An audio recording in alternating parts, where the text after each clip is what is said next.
In the vast and often overlooked corners of Bangladesh, there exists a place that embodies both despair and resilience, Daladia, a sprawling settlement along the banks of the Padma River. It stands as a stark reminder of a society where hope is seemingly exhausted, yet stubbornly clings to life amid hardship. This location is widely recognized as the largest red light district in the entire world, with somewhere between 1,600 and 2,000 women residing and working there. Each day, more than 3,000 men traverse into this territory, seeking the services and companionship that are part of its grim reality. But Daladia is not merely a hub of transactional intimacy. It functions as a mirror reflecting the complex, often painful facets of Bangladeshi society, where poverty, age-old traditions, and stark social inequalities collide in a relentless struggle for survival. Many women who find themselves in Daladia come from desperate circumstances, often driven by circumstances they cannot control. Some are brought here by their own families, lured with the promise of a few hundred taka, roughly equivalent to $2, hoping to provide a better future for their loved ones, yet ending up in lives of hardship. Others arrive under false pretenses, deceived by promises of work or a different life that never materializes. Their makeshift homes are simple metal shacks, fragile and exposed to the blazing heat of the sun, which turns these shelters into ovens during the sweltering days. Behind the scenes, the management of this district is often run by women who themselves were once trapped within its confines, having survived the cycle of exploitation and debt, only to become part of its ongoing machinery. The COVID-19 pandemic, which engulfed the world in Div Taisachi Divadkat, cast an even darker shadow over Daladia. Lockdowns and restrictions made life outside its borders increasingly intolerable, and the residents faced heightened struggles. Reports from non-governmental organizations revealed that up to 70% of the women working in this district suffered from severe food shortages, struggling merely to meet their basic needs. Their earnings were minimal, averaging around $2 for 10 minutes of work, yet a significant portion of this income was siphoned off by owners and managers, leaving the women with little hope of achieving independence or financial stability. Despite these overwhelming challenges, a resilient spirit persists among some women. A few have managed to break free from the shackles of debt and servitude, reclaiming their lives after years of hardship. Still, many choose to remain, knowing that society has long since abandoned them and that their futures are uncertain and fraught with prejudice. By the year 2023, only about 200 women had managed to escape Daladia, an alarmingly small number, underscoring how deeply entrenched and difficult it is to leave.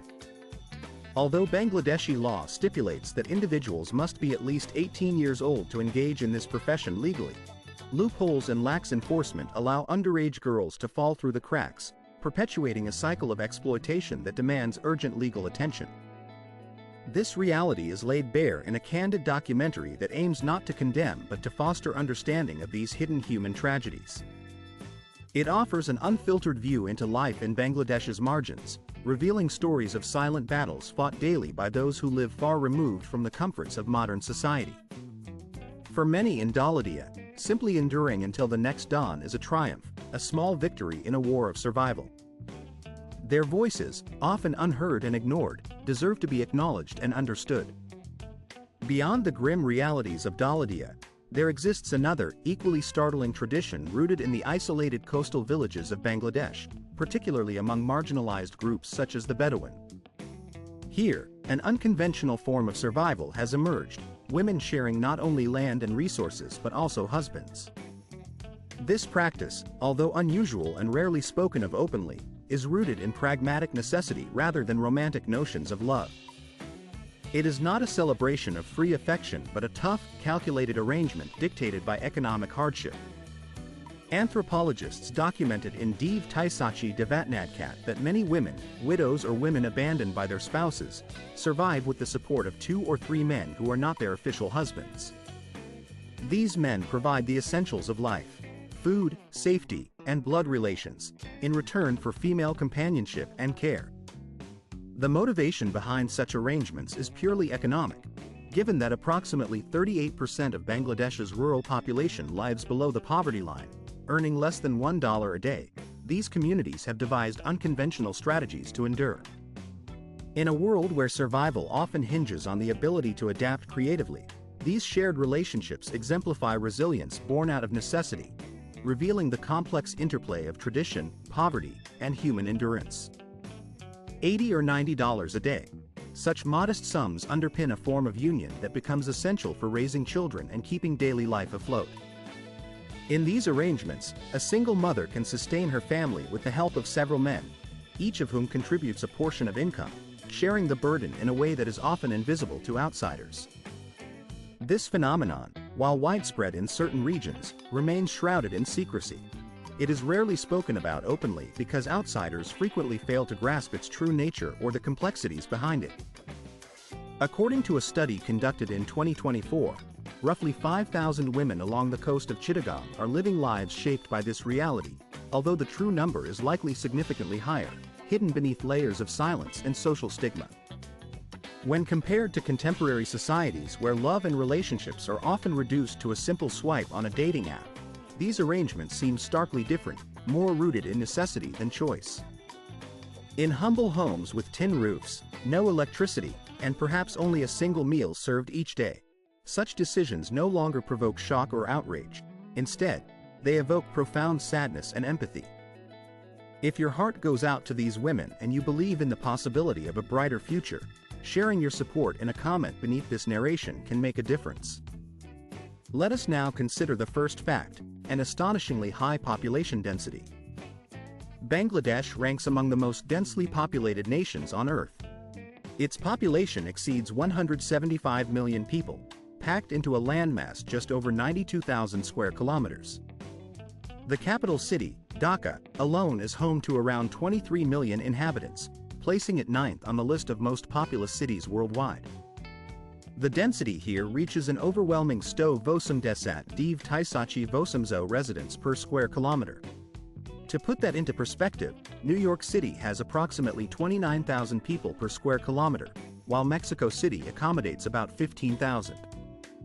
In some of the poorest and most crowded slums within Bangladesh, the actual density can be several times higher than these figures suggest.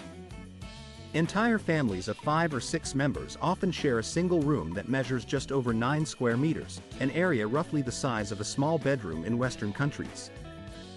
This extreme overcrowding results in cramped, stuffy living conditions, with little room for privacy and personal space.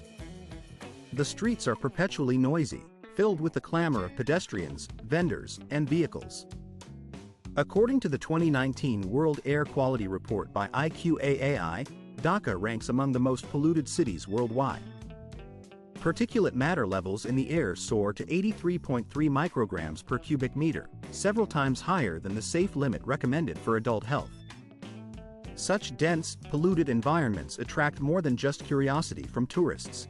They also bring persistent and sometimes intrusive street vendors, pushy taxi drivers, and unofficial guides eager to offer their services. To mitigate these mounting pressures, the Bangladeshi government is actively working with local authorities to expand the elevated metro rail network, upgrade major roads, and develop new satellite towns. Yet, with a steady annual population growth rate of about 1%, the challenges of space shortages, congestion, and pollution remain persistent and urgent. Traveling by train within Bangladesh epitomizes the struggle for survival amid these hardships. With a population exceeding 170 million, the nation's railway system is perpetually operating at or beyond capacity, especially during peak times such as religious festivals like Eid al-Fitr or national holidays.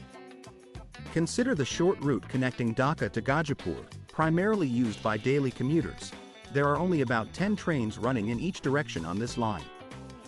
Each train comprises just 6 or 7 carriages, yet these limited services carry up to 10,000 ticketed passengers every single day.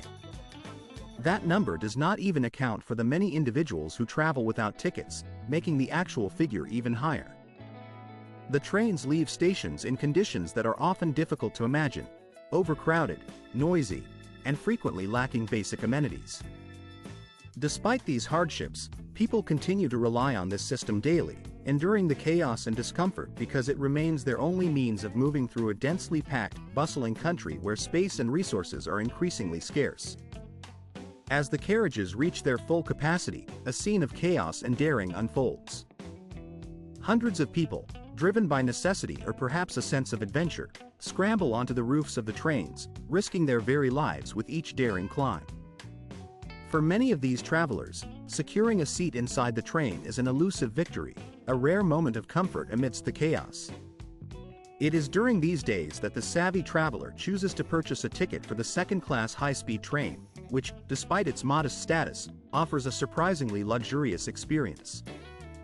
The seat, more than just a place to sit, feels like a slice of first-class comfort, soft, spacious, and surprisingly refined compared to the chaos outside. Yet, even within this seemingly better accommodation, the reality remains cramped. Passengers sit shoulder to shoulder, with barely enough room to move, often feeling as if they are trapped in a crowded, living organism. Many travelers, faced with the discomfort of their journey, avoid eating altogether, knowing that the moment they need to use the toilet, they will confront a true ordeal. The facilities themselves are often in a state of neglect, overflowing, unclean, and barely functional. When the pressure becomes unbearable, travelers sometimes find their clothes and belongings dirtied in the process, a small but tangible reminder of the hardships they endure daily. It is difficult for outsiders to comprehend, but for millions of people in Bangladesh, this scene is part of everyday life, an unvarnished routine of traveling on overcrowded trains over tracks laid more than a century ago, which have seen little significant upgrades since their inception. These aging railways and trains are strained to their limits, struggling to carry thousands of passengers each day and laying bare the stark realities faced by ordinary citizens who rely on this system simply to survive. In a different realm of life, one that echoes with the gentle rhythm of tradition and community, the Burisul floating market offers a stark contrast to the bustling chaos of train journeys. Imagine, instead of navigating noisy streets filled with honking vehicles and crowded markets, shopping takes place on tranquil waters, with vendors gliding serenely across the canals in wooden boats. In the southern region of Bangladesh, in Burisul, this is not a distant fantasy but a vivid, living reality. From the early hours of dawn, the floating market awakens, alive with activity. Vendors sell fresh fruits, vibrant vegetables, and everyday essentials directly from their boats, creating a scene of peaceful commerce that seems suspended in time. Instead of customers walking along crowded streets, hundreds of boats laden with produce drift along the waterways, their operators exchanging goods, money, and greetings with ease and familiarity. Shoppers do not need to step ashore. They simply swim close to the boats, conduct their exchanges, and then glide away, returning to their daily routines. This scene resembles a dreamscape, evoking images of a bygone era, yet it remains a vital part of rural life in Bangladesh. The atmosphere here is unhurried, calm, and genuine, reflecting the complex, resilient spirit of the people whose livelihoods depend on these waters. While the Burisul floating market may not possess the grand spectacle of the floating markets in Thailand, its authenticity and simplicity leave a deep, unforgettable impression. As the sun rises behind swaying coconut palms, the scene transforms into more than just a marketplace. It becomes an intimate, slow-moving window into a way of life that seems almost untouched by modernity. It is a poignant reminder of traditions long past, now woven into the fabric of daily existence. Amidst these vivid images of life and commerce, Bangladesh faces a mounting environmental crisis that threatens its very future. The country is grappling with large-scale pollution affecting its air, water, and land, an urgent and complex challenge that demands immediate attention. In the year 2024, Bangladesh was ranked as the second most polluted country in the world in terms of air quality, with the capital, Dhaka, earning the unfortunate distinction of being the third most polluted city globally. Measurements of fine particulate matter, known as PM2, PAT, averaged around 78 micrograms per cubic meter, almost 8 times higher than the safe threshold established by the European Commission. The primary culprits behind this alarming deterioration are numerous: emissions from millions of vehicles clogging the streets, aging brick factories belching smoke, industrial plants spewing pollutants, waste incineration, and the widespread use of coal in households and industries. All of these sources contribute to a dense, toxic cloud of fine particles and sulfur compounds that fill the air, making breathing a hazardous activity for many. The consequences of this environmental degradation are dire. It is estimated that up to 55% of premature deaths in Bangladesh can be attributed to air pollution, resulting in over 2.5 billion years of healthy, productive life lost each year due to disability and illness. Yet, the problem extends far beyond the polluted skies. The country's vital freshwater resources are also under severe threat. Major rivers such as the Buriganga, Shitalaksha, approximately 13.4% of water samples tested for drinking purposes in Bangladesh were found to contain levels of mice that exceeded what is deemed safe and acceptable. The presence of these mice in the water supply significantly raises health concerns, as it substantially increases the risk of developing cancer as well as various chronic illnesses. At the same time, the country faces a serious problem of saltwater intrusion, a phenomenon that has been worsened by the ongoing impacts of climate change and frequent coastal storms. This environmental pressure has particularly affected the Khulna region, where the influx of seawater has transformed once freshwater sources into brackish, saline water. As a result, local communities are increasingly deprived of access to safe, potable water, which in turn has led to a sharp rise in cases of kidney diseases among residents. The rapid expansion of coal-fired power plants across Bangladesh has become another pressing issue. The growth of this sector has driven the country's carbon emissions to approximately 60 million tons in the year 2023. This surge not only contributes heavily to environmental pollution but also aggravates the overall greenhouse effect, further accelerating climate change. Concurrently, Bangladesh's burgeoning plastic crisis has given rise to a shadowy recycling industry that operates on the fringes of legality. Thousands of impoverished children and destitute individuals scavenge through toxic waste dumps in search of recyclable materials, unwittingly exposing themselves to hazardous substances. These perilous conditions put them at heightened risk of developing cancer, respiratory ailments, and other serious health problems. Every year, environmental pollution in Bangladesh is responsible for approximately 272,000 premature deaths. The economic toll is equally alarming, amounting to losses equal to around 17.6% of the nation's gross domestic product. Specifically, air pollution alone accounts for more than 8% of GDP losses, in addition to nearly 90,000 fatalities annually. These stark facts vividly illustrate that pollution in Bangladesh extends far beyond local concerns. It has become a global challenge demanding urgent, coordinated, and multi-sectoral interventions. Only through comprehensive solutions can we hope to safeguard the health and livelihoods of millions of people across the country. If you find Bangladesh's history and current challenges intriguing, please show your support by liking this video and sharing your thoughts in the comments. Let us know which country you would like to explore next. Now, turning our attention to Dhaka, the vibrant capital of Bangladesh, we see a city marked by striking contrasts and captivating dualities. Are there other cities around the world that draw admiration precisely because of their stark differences? Dhaka exemplifies this phenomenon perfectly. In one part of the city, tradition and modernity coexist in a delicate balance, and scenes of luxury are often juxtaposed with scenes of poverty. To the north of Dhaka lie the upscale districts of Gulshan and Banani, areas that embody urban prosperity at its finest. Here, affluent residents live behind high walls and gates, within exquisite villas that showcase modern architecture and luxury. These neighborhoods are bustling with activity. Shopping malls illuminated by neon lights, chic cafes serving European-style coffee, and streets filled with fashionable boutiques. Gulshan, historically a diplomatic enclave, hosts a concentration of embassies, towering glass skyscrapers, five-star hotels, international corporations, private banks, and designer stores. Trendy cafes and restaurants serve artisanal espresso, sourdough bread, and quinoa salads, attracting a cosmopolitan crowd of young professionals and expatriates seeking a touch of European elegance. Adjacent to Gulshan is Banani, an even more lively and youthful district, known for its vibrant energy and creative atmosphere. This area is dotted with designer boutiques, rooftop bars offering panoramic city views, art galleries showcasing local talent, innovative studios, and eateries that serve modern fusion cuisine. One of the most bustling streets here is Bani Odinatkat, a lively thoroughfare lined with diverse eateries, sushi bars, American burger joints, Korean buffets, and stylish lounges reminiscent of the upscale districts of Singapore or Dubai. Both Gulshan and Banani have developed into genuine urban oases, boasting impressive infrastructure that supports their status as hubs of wealth and modernity.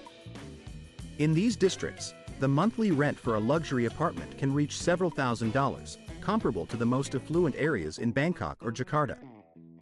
Yet, this glossy veneer of prosperity starkly contrasts with the reality just a few minutes away.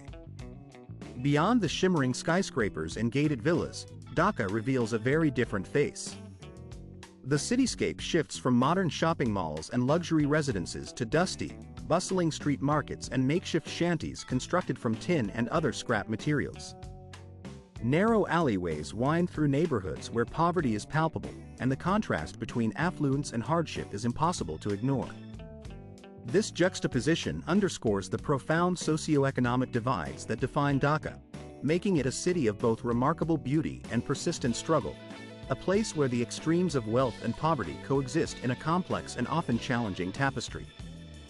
Nestled within the bustling urban landscape of Dhaka, there exists an area known as Khairul, one of the city's largest and most densely populated slums. This sprawling enclave is situated in a precarious position, squeezed tightly between the affluent neighborhoods of Gulshan and Banani, which are renowned for their modernity, luxury, and prosperity. On the map, Khairul might appear as a slender, almost insignificant strip of land, resembling a narrow ribbon of Lake Banani stretching through the cityscape.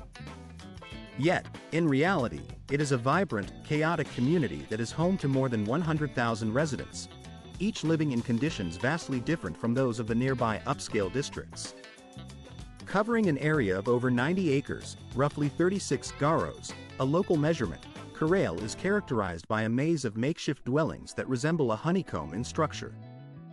These houses are haphazardly constructed from whatever materials can be scavenged or repurposed: scrap metal, battered wood, plastic sheeting, and other discarded debris, meticulously assembled on supports of bamboo or atop concrete piles hammered into the muddy ground.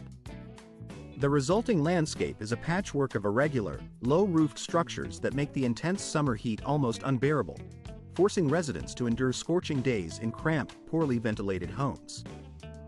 During the monsoon season, flooding becomes a relentless threat, often inundating the entire area with muddy, polluted water that seeps into homes and streets, turning the community into a quagmire. The narrow, winding alleys of Khairul are designed for only one person to navigate at a time, snaking through the dense clusters of dwellings that lack formal addresses or any semblance of urban planning. These labyrinthine pathways form a tangled web that makes mobility difficult but is nonetheless vital for daily life. Despite the apparent chaos, this neighborhood plays an essential role in Dhaka's economy. Most of its residents work tirelessly in physically demanding jobs, pulling rickshaws through congested streets, working as domestic helpers, laboring on construction sites, hawking goods on busy street corners, or manufacturing garments in nearby factories. These hard-working individuals are the invisible backbone that sustains Dhaka's wealthier districts, supporting the city's thriving commercial and residential zones from the shadows.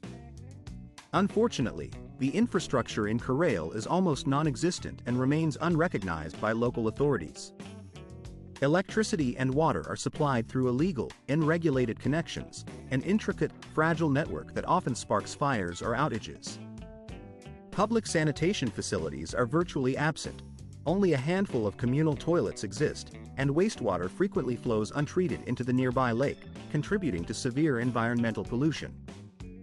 During the rainy season, the entire area turns into a flooded expanse of dirty water, which seeps into homes, contaminating kitchens and living spaces. Medical services and formal education are scarce, leaving families dependent on international government organizations, IGOs, and NGOs to establish temporary schools, clinics, and emergency aid programs. These efforts, while vital, are often limited by the lack of sustainable infrastructure and resources, leaving residents in a cycle of vulnerability. Far across the border in Bangladesh, in the district of Cox's Bazar, lies the sprawling Kutupalong camp, arguably the largest refugee settlement in the world. Covering approximately 4.5 square miles, this vast encampment is a stark testament to the global scale of displacement, housing more than 931,000 Rohingya refugees. These individuals arrived here in waves of desperation after fleeing the violence that erupted in Myanmar's Rakhine State, beginning in August 2017. The mass attacks and persecution compelled hundreds of thousands of Rohingya to abandon their homes and seek refuge across the border, exceeding the camp's original capacity of approximately 800,000. Within Kutupalong, families huddle together in fragile shelters made of bamboo, tarpaulin, and woven mats, forming a patchwork of temporary dwellings that stretch as far as the eye can see. These makeshift homes, though vital for survival, are perilously vulnerable to the relentless forces of nature, especially during the monsoon season, when heavy rains threaten to cause floods and landslides that can demolish entire sections of the camp. The residents face dire shortages of clean water, adequate sanitation, and medical care. Many are vulnerable to disease, malnutrition, and injury, with limited access to healthcare facilities that are often overwhelmed and under-equipped. Despite the persistent efforts of humanitarian organizations such as the United Nations High Commissioner for Refugees, the World Food Programme, and international partners from the European Union, the United States, Canada, Japan, Finland, and Sweden, the aid delivered is often insufficient due to chronic funding shortages. These gaps in resources lead to regular disruptions in the supply of food, medicines, and essential services, leaving the refugees in a constant state of uncertainty and hardship. The camp is surrounded by barbed wire fences, intended to prevent human trafficking and unauthorized crossings, but this security measure also impedes emergency evacuations during fires. The Kidra community in Bangladesh exemplifies a persistent struggle for survival, dignity, and recognition within a society that often regards them with ambivalence or outright rejection. As they move through the lively, chaotic streets of Dhaka, their presence is unmistakable. Dressed in vibrant, shimmering saris, they often gather in bustling markets, clapping their hands rhythmically and bestowing blessings upon passers-by with warm smiles. Their colorful attire and spirited gestures make them highly visible, yet at the same time, they are pushed to the margins of society, often overlooked or dismissed. Sometimes, grateful vendors or shoppers offer them a few taka, small tokens of appreciation, yet more often than not, they face indifference or even hostility. Many are met with turning heads, ignored pleas, or hurried shoves, as if their very existence is an inconvenience. This stark reality defines life for the Kidra community in Bangladesh, a life marked by struggle, resilience, and a constant quest for acceptance. The term Kidra originates from South Asia and refers to individuals whose gender identity does not conform strictly to the binary categories of male or female. This concept has deep historical roots, stretching back centuries. In ancient Hindu scriptures such as the Ramayana and the Mahabharata, Kidras are mentioned as beings endowed with spiritual gifts and often participating in sacred rituals. These texts suggest that, in earlier times, Kidras held a recognized and sometimes revered place within the cultural and spiritual fabric of society. However, with the advent of colonial rule under the British Empire, the status of Kidras deteriorated sharply. Colonial authorities imposed strict legal codes and social norms that marginalized these gender-diverse individuals, pushing them further to society's edges. They were deprived of respect, denied legal recognition, and subjected to discrimination and violence.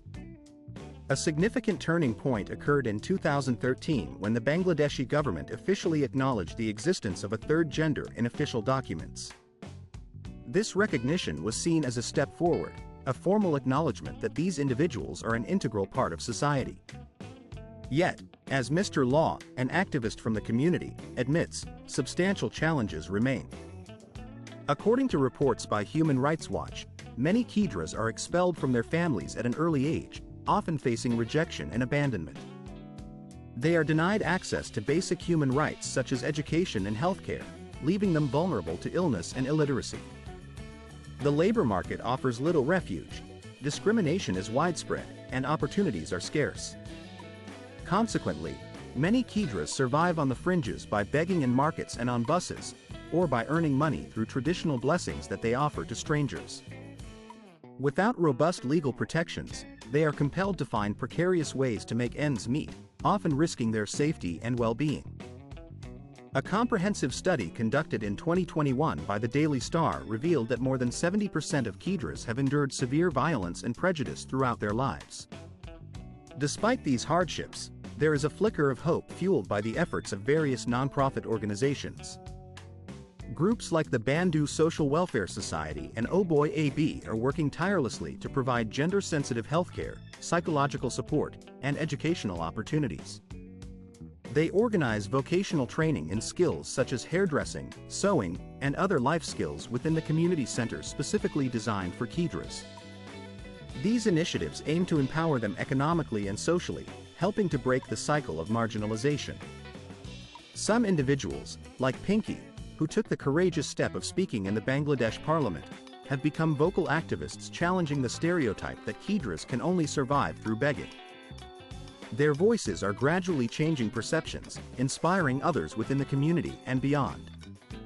The government has also begun to take small but meaningful steps, hiring Kydras to work in public sector roles and launching awareness campaigns to foster understanding and acceptance.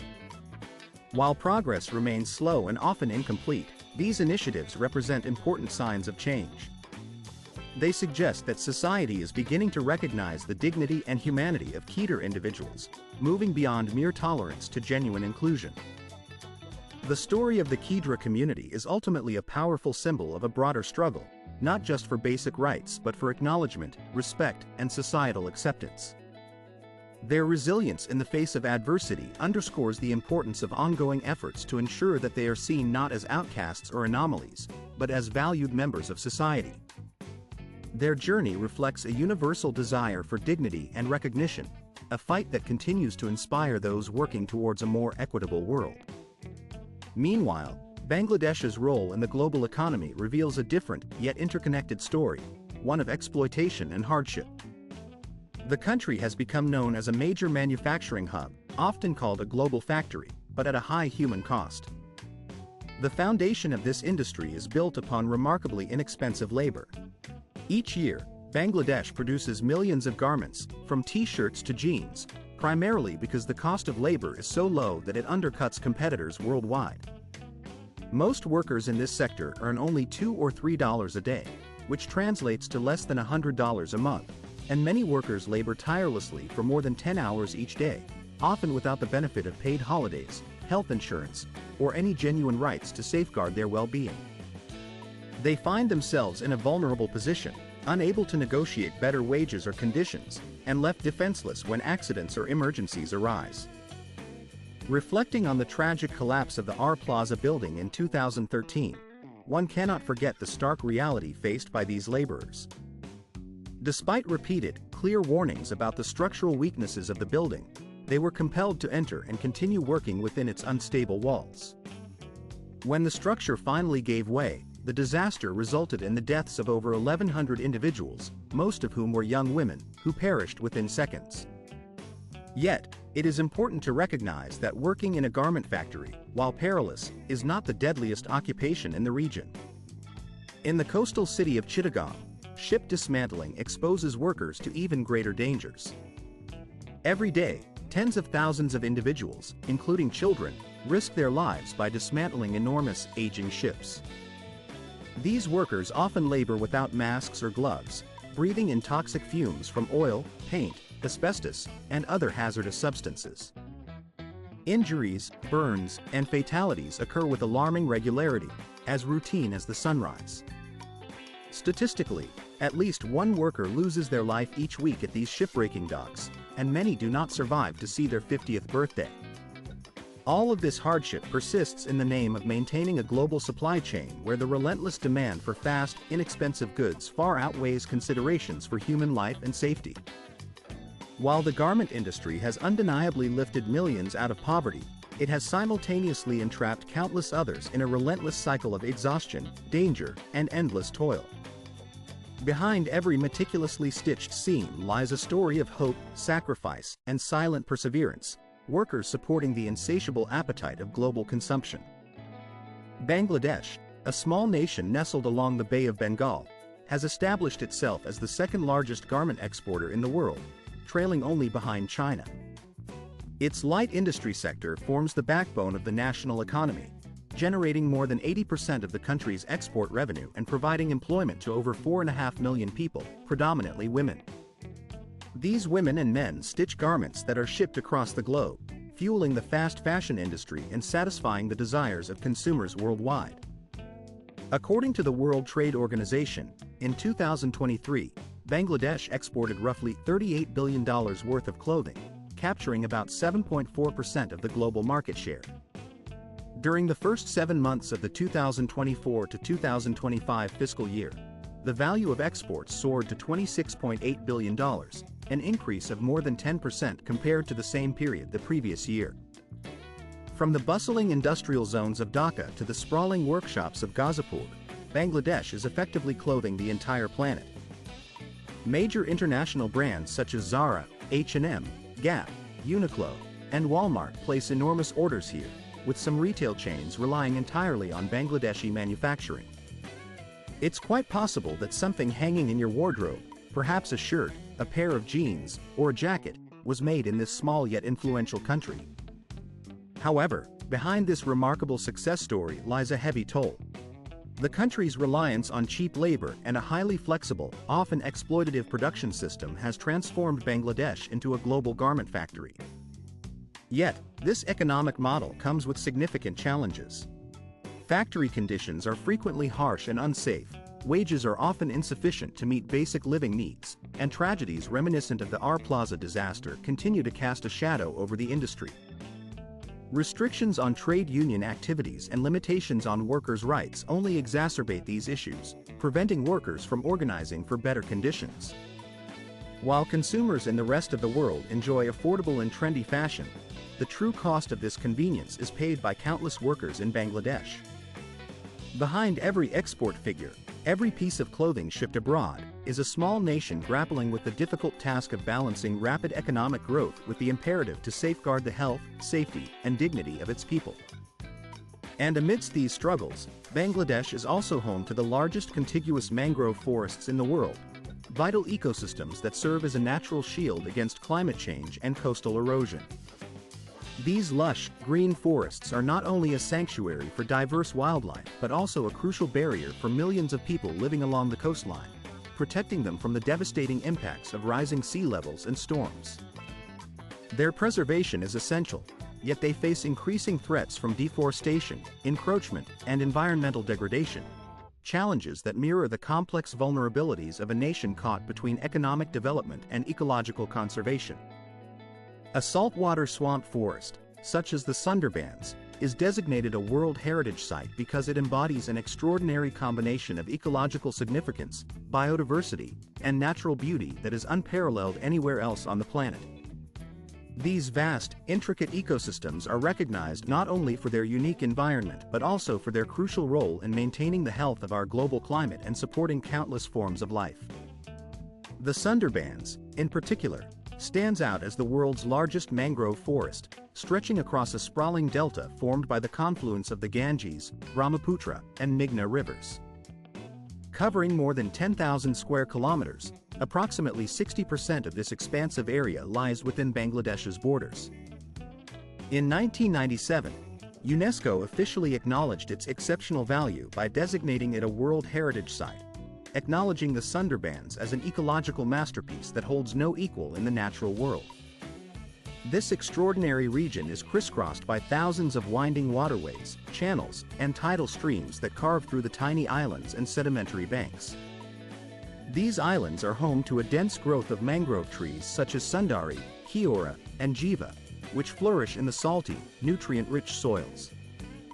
These resilient trees form a living barrier that offers vital protection to the coastline, shielding it from the relentless forces of nature, storm surges, flooding, and the rising threat of climate change. Beyond their protective function, the mangroves serve as a vital habitat for an astonishing diversity of wildlife. The Sundarbans are not just a lush, verdant expanse. They are the last natural refuge for the Bengal tiger, a majestic and ferocious predator that embodies the wild spirit of this wilderness. As of 2023, the Bangladesh Forest Department estimates that approximately 114 tigers still roam these forests, silently stalking their prey amid the dense foliage and waterways. The presence of these formidable predators is just one facet of the region's rich biodiversity. The Sundarbans are teeming with life. More than 300 species of birds, including migratory and resident varieties, soar and nest among the trees and wetlands. The area also supports 2 species of mammals, numerous reptiles such as saltwater crocodiles and sea snakes, and a diverse array of fish. From Eurasian scaly-sided mergansers and swamp deer to the formidable saltwater crocodiles, each creature plays a role in the delicate ecological balance that sustains this unique environment. Beneath the surface, microscopic plankton and other aquatic organisms form the foundation of a thriving fishery, supporting local livelihoods through fishing, shrimp farming, and honey collection. This harmonious coexistence between humans and nature underscores the deep spiritual and practical connection that the local communities have with the forest. For the people living along the rivers and within the villages scattered throughout the region, the Sundarbans are more than just a source of livelihood, they are a vital part of their identity and spiritual life. Honey collectors, fishermen, and forest guards all share a profound bond with the forest, viewing it as both a home and a sacred space. Their daily routines involve risks and sacrifices, as venturing into the forest could mean encountering a prowling tiger or being caught in sudden, destructive tides. Yet, despite these dangers, their dependence on the forest remains unwavering, rooted in centuries of tradition and survival. Nevertheless, this fragile balance faces increasingly severe threats from the modern world. Rising sea levels, driven by global climate change, continue to push salty seawater further inland each year, making it harder for many plants and animals to survive in their natural habitat. The region has also borne the brunt of powerful cyclones, such as Sidr in 2007, Aila in 2009, and Amphan in 2020, which have wreaked havoc on coastal communities, leaving hundreds of thousands homeless and destroying vital ecosystems. Additionally, unchecked exploitation of forest resources and industrial pollution threaten to undermine the ecological integrity of the mangroves, endangering both wildlife and human communities. Despite these challenges, the government of Bangladesh, in collaboration with international partners and environmental organizations, is actively engaged in efforts to restore and protect this invaluable wilderness. Initiatives aimed at replanting mangroves, safeguarding tiger populations, and establishing sustainable livelihoods for local residents are ongoing, reflecting a collective commitment to preserving this natural treasure for future generations. The Sundarbans are far more than a natural wonder. They stand as a crucial front in humanity's ongoing fight against the devastating impacts of climate change. Their preservation is vital not only for the ecological balance of the region but also for the well-being of millions of people who depend directly on its resources. Every year, a remarkable event takes place on the banks of the Turuk River near Dhaka, where millions of devout believers gather in a peaceful, silent sea of worshippers. This gathering, known as Bishwadam, is the second largest Islamic assembly in the world after the pilgrimage to Mecca. Over 3 days, people from all corners of Bangladesh and over 150 they arrive not driven by political ambitions or a desire for power, but propelled instead by a profound yearning for spiritual cleansing, inner renewal, and a sense of unity that transcends all borders and boundaries. Amid the resonant echoes of sermons and the quietude of personal prayers, a sacred moment unfolds, Ahura Munajat, the collective supplication, when millions of hands are raised in unison toward the heavens, forming a powerful visual testament to shared faith. In that instant, all distinctions dissolve. Race, creed, and social status fade into insignificance, leaving only a deep, unifying trust that binds everyone together. The atmosphere throughout this gathering is suffused with reverence and compassion, creating an environment where humility and love flourish side by side. Behind the scenes, thousands of volunteers work tirelessly and selflessly, preparing nourishing food and providing free accommodation for the endless procession of pilgrims eager to partake in this spiritual journey. Remarkably, all of this occurs with an astonishing sense of order and tranquility, even in a developing nation that faces daily hardships and challenges. Bishwa Ijtima is far more than just a festival. It stands as a powerful reminder that, despite the chaos and noise of a tumultuous age, there remain places where people can pause, come together, and seek a moment of spiritual illumination in silence. It embodies a true pilgrimage, an act of faith and community that persists amid a rapidly changing world, offering hope and connection in times of uncertainty. At the same time, society is witnessing the rise of mass weddings, events that emphasize communal bonds over individual celebrations. In Bangladesh, particularly in rural regions, weddings are increasingly transforming from intimate family affairs into larger social gatherings, serving as communal milestones rather than private ceremonies. These mass wedding events are becoming more common and present a practical solution for couples who might otherwise struggle with the costs of individual ceremonies. Instead of incurring debt or financial strain, newlyweds have the opportunity to marry in a dignified, organized group setting sponsored by government agencies, charitable organizations, or religious groups. At many of these ceremonies, hundreds of couples don traditional attire and jewelry provided by the organizers, sharing in a collective joy that often brings tears of happiness as they begin their new lives together. Yet, the significance of these gatherings extends well beyond mere financial convenience. Mass weddings are increasingly influencing public consciousness, challenging traditional notions of marriage and social expectations. According to reports from UNICEF and UNFPA, more than half of Bangladeshi women had entered into marriage before reaching the age of 18, highlighting the persistent issue of child marriage. These collective ceremonies serve as a community-based effort to combat this practice, promoting more mature and voluntary unions. The entire community, relatives, neighbors, and local leaders, gathers to bless and support the young couples, transforming the event into a true celebration of unity and shared responsibility. For many, these weddings are not just about the union of two individuals but are emblematic of a broader movement toward compassion, equality, and social cohesion. They symbolize a shift where community and collective support lay the foundation for a more modern and inclusive approach to marriage. Among the most astonishing and rare conditions in the world is the syndrome known as tree man syndrome. Some stories are genuinely extraordinary and deeply moving, such as that of Abul Bajandar, often called the tree man of Bangladesh.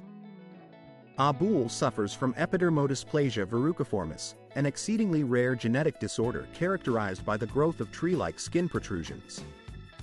These growths, resembling rough bark or roots, cover his arms, legs, and face, giving him the appearance of a living tree. To many, his hands seem like decaying wood, rough and insensitive, so heavy that he is unable to embrace his own child.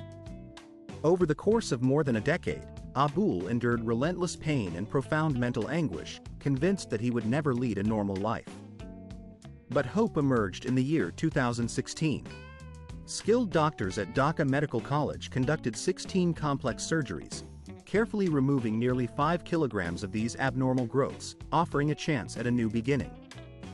Then came a moment that would remain forever etched in his memory. After many long years of suffering and hardship, Abul finally experienced a miracle. He was able to move his arm for the first time in what felt like an eternity. With trembling hope and renewed strength, he reached out and embraced his daughter in a heartfelt hug, a simple act laden with profound meaning. Though the disease that had plagued him was not entirely curable and the threat of relapse always lingered in the background, this moment of progress had rekindled his faith in the possibility of hope and healing. His journey, marked by perseverance and undying belief, went beyond medical victory. It became a testament to the indomitable resilience of the human spirit. Abul's story is not merely a case study of illness, it's a powerful reminder that, regardless of the severity of suffering, everyone deserving of compassion and recovery can find strength to persevere. This story resonates deeply, echoing the struggles and triumphs of many, especially those who face seemingly insurmountable challenges with courage and dignity. The so-called tree man from Bangladesh, a figure who captured the collective heart of millions through his extraordinary ordeal and unwavering endurance, is more than just a rare patient with a rare condition. He has become a symbol, an emblem of compassion, dignity, and the relentless human capacity to confront and overcome life's most arduous trials. His journey embodies the essence of hope, inspiring countless others to believe that even in the darkest moments, resilience and empathy can forge a path toward healing and renewal. What are your thoughts on this remarkable journey? Feel free to share your reflections below, whether they are words of encouragement, expressions of solidarity, or insights. Your voice matters, and your perspective can inspire others. We genuinely look forward to hearing your opinion and engaging in meaningful conversation. Meanwhile, in another corner of Bangladesh, a remarkable innovation is transforming the way children learn despite the relentless forces of nature. In regions where frequent floods inundate low-lying rural areas, thousands of young students once faced the heartbreaking reality of school closures whenever water levels rose and submerged their classrooms. Yet, instead of surrendering to these natural obstacles, local communities demonstrated extraordinary ingenuity and resilience. They devised a solution that turned adversity into opportunity. They moved their schools onto boats. These floating classrooms, made possible through the efforts of the organization Svanarvasta, have revolutionized education in flood-prone zones. Each boat is carefully transformed into a fully functional classroom, equipped with desks, blackboards, textbooks, and even solar panels that provide lighting and power for technological devices. Every year, more than 2,000 children are transported safely across flooded waterways to attend these floating schools, bridging the gap created by rising waters. Some of these boats serve additional community functions, acting as mobile libraries or medical clinics, thereby extending their benefits beyond education alone. In a world increasingly affected by climate change and poverty, such initiatives serve as beacons of hope, proof that the quest for knowledge persists despite environmental hardships. These floating schools are not mere stopgap measures. They symbolize an unquenchable thirst for learning, resilience in the face of climate adversity, and a steadfast belief that education must continue regardless of circumstance. Even if the Earth's surface is swallowed by floods or other natural calamities, the lessons inside those boats will carry on. Each vessel filled with eager students is more than just a means of transportation. It's a ship of hope, sailing steadily toward a brighter future, one lesson at a time. On another note, in Bangladesh, there exists a common practice that often surprises outsiders: the pricing disparity at many national landmarks. Visitors may find it startling to discover that entry fees for locals are significantly lower than those imposed on foreign tourists, sometimes by a factor of 5 or even 10. For instance, a local might pay 50,000 taka to enter the mangrove forests of the Sundarbans or the historic Labak Fort, while a foreign visitor might be charged 500,000 taka for the same access. This dual-tiered pricing system is prevalent at numerous sites, including the National Museum in Dhaka, as well as ancient archaeological sites like Mahasthangar and Paharpur. The reasoning offered by authorities is that this approach supports the development and sustainability of Bangladesh's burgeoning tourism industry, which remains far behind its neighboring countries. According to the Bangladesh Tourism Board, the annual influx of international visitors hovers around 300,000 to 400,000, far fewer than the numbers seen in Thailand, Nepal, or India. With limited budgets and resources, the higher entrance fees paid by foreign tourists are viewed as a vital source of funding for the preservation and maintenance of these invaluable sites, funds that are essential for conserving historical monuments, natural landscapes, and cultural heritage. This dual pricing strategy reflects the complex balancing act between fostering tourism growth and maintaining the integrity of national treasures. While it may seem unfair or exclusive to some, it is, in many ways, a pragmatic solution aimed at ensuring that Bangladesh's rich cultural and natural legacy can be preserved. However, this pricing approach has sparked considerable controversy. A significant number of travelers perceive the high entrance fees as an invisible barrier, effectively preventing them from immersing themselves in the true essence of Bangladesh's rich cultural and natural heritage. Discussions on international platforms such as TripAdvisor and Lonely Planet are often filled with stories recounting tourists paying up to 5 times the standard rate just to gain access to a typical park or museum. These stories highlight a widespread frustration. The exorbitant prices are not always matched by quality or value. Many visitors find themselves perplexed and disillusioned, questioning the logic behind such markup strategies. In other countries, like Cambodia or Egypt, when the entry fees are higher, they are usually justified by additional benefits, guided tours, audio guides, or insurance that enhance the visitor's experience and provide a sense of value for the extra cost. Conversely, in Bangladesh, the elevated prices are often charged without offering any extra amenities or services in return. This disconnect leaves tourists doubting whether they are truly getting their money's worth, fostering skepticism and sometimes deterring repeat visits. The feeling that they are paying simply for access, with little to no added benefit, undermines the country's efforts to promote tourism and hampers its potential to attract more international visitors. Fortunately, there are signs that the government has begun to recognize these issues. Certain popular destinations, such as Bogoreth and Rangamati, are already in the process of revising their pricing policies, especially for visitors who intend to stay for longer periods or those interested in ecotourism. This shift indicates a growing awareness of the importance of offering more equitable and attractive pricing structures that encourage sustainable tourism. The focus is gradually moving away from merely collecting entrance fees toward fostering tourism experiences that are rooted in local community engagement and benefit sharing, thus creating more meaningful interactions between visitors and the people of Bangladesh. The national symbol of Bangladesh, the majestic Royal Bengal tiger, embodies more than just wildlife. It represents the very soul of the nation. Its iconic image appears on the national emblem, military insignias, and in the collective consciousness of the Bangladeshi people. The tiger's fierce gaze is embedded in the logo of the Bangladesh Cricket Board, and it holds a revered place in the cultural identity of the country. In East Asian traditions, the tiger symbolizes courage, strength, and resilience, traits that resonate deeply within the national psyche. The Sundarbans mangrove forests, home to this formidable predator, are often seen as a symbol of bravery and indomitable spirit, encapsulating the wild beauty and resilience of Bangladesh itself. Yet, beneath this proud emblem lies a troubling and urgent reality. In 2004, the Sundarbans, a vast and vital ecosystem shared between Bangladesh and India, was home to nearly 40 Royal Bengal tigers. By the year 2019, the number on the Bangladeshi side had dwindled drastically to just 114 remaining. This decline is not merely a statistic, it is a stark cry for immediate action. These majestic creatures face relentless threats from multiple fronts: poaching, illegal fishing practices, climate change, and rising sea levels are all contributing to the gradual deterioration of the entire Sundarbans ecosystem. Scientists warn that if these destructive trends continue unabated, the Royal Bengal tiger could vanish from the wild within the next 50 years. Today, this powerful symbol of strength and resilience teeters on the brink of extinction.